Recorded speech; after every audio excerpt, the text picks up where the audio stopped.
Student cities such as Swansea are under constant criticism for their binge drinking culture. This documentary examines the crippling effect this can have upon our emergency services and the NHS. We asked local residents whether they enjoy the nightlife and where they go in Swansea. Just wine Street, Jack Murphy's, Courty Ugly, Idol, something like that. It's mostly cheap and it's a good atmosphere. I recently went out and had a bit too much to drink and ended up falling over and breaking my ankle. I think it's harsh to blame the younger generation. I think it is probably a lot more people drinking with the younger generation, but I say the older people get thrown out just as much for drink-related problems as well. This documentary wants to find out what effects this can have on emergency services. We spoke to a local Welsh ambulance worker to find out how drunk calls can affect their roles. My name is Lewis Jones and I am an emergency medical technician with the Welsh Ambulance Service. I work at a Cumbulla station, which is in Swansea. I think Swansea is probably ranked as one of the highest for binge drinking. The problem with drunk calls, especially if they're outside in a public place, they can come in as red calls, which is the highest priority. It's not uncommon to have full shifts queued outside A&E.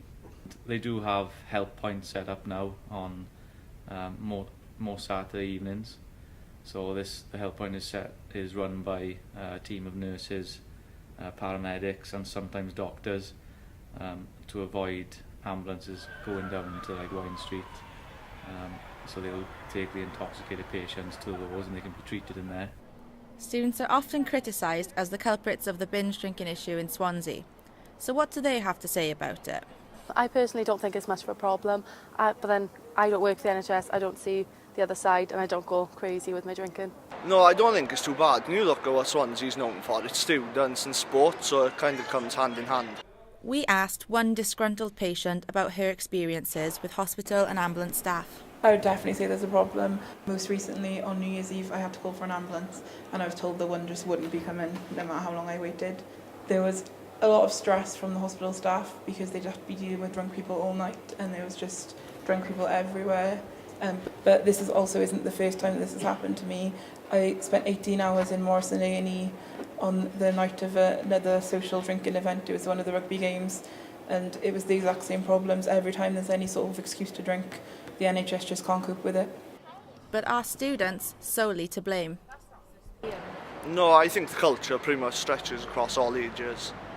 I think a lot of people have this impression that it's just students and young people in general. Most of my experiences from nights out, I find there's a lot of the older generation that are being thrown out of clubs or being arrested. And I think the clubs obviously promote the offers of 2-for-1s and stuff like that. I think it is a real problem, but it's not just the young people to blame. I think it's also to do with the older generation as well. We surveyed 100 local residents to see if they thought the drinking culture in Swansea is an issue. 73% of responses admitted that they had been overly intoxicated, and over 81% believed that most antisocial behaviour is student-led and caused by drinking. Yeah, it can definitely cause a problem. It uses up all the emergency services time coming to call-outs and things like that. I think it costs around £400 just for an ambulance to get called out. So it is, a massive strain on the NHS.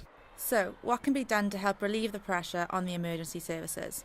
I think bars could keep an eye on the amount of alcohol people are consuming on nights out. I think it's just about teaching people, not just students, to drink in moderation.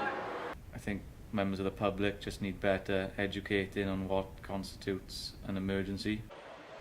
The majority of our survey responses agreed that the public needs a better understanding of what the emergency services are there for.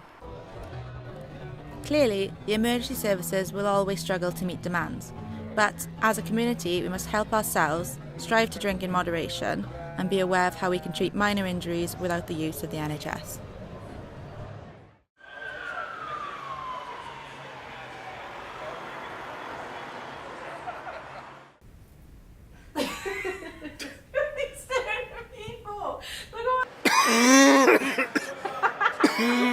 St. John's. St. John's. St. John's. St. John's. St. John.